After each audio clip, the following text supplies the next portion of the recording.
عمي انا جاي طالب ايد بنتك. مفيش مشكله يا ابني. طيب انت عندك ايه؟ عنده برد. برد ايه؟ ما تكسفناش قدام الراجل بقى، عيب. انا ما عنديش حاجه خالص يا عمي. ما اقصدش في الامراض يا ابني، اقصد عندك ايه ماديا. ما هقول لك ما عندوش حاجه يا عم انت. يا اسطى استنى انت يا اسطى، حضرتك ممكن توضح لي اكتر؟ عندك شقه؟ لا. عندك عربيه؟ لا. امال العربيه دي بتاعت مين؟ دي ده انا مأجرها من معرض سيارات. طب عندك فلوس؟ لا.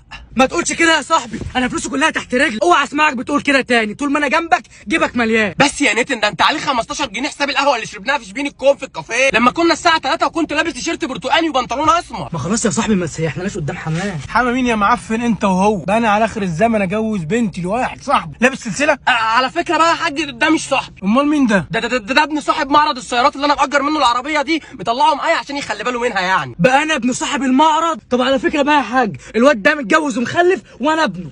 روحني بقى يا بابا، عايز اروح يا بابا. ازاي يعني يبقى كل ده ابني ده؟ عادي يا حاج.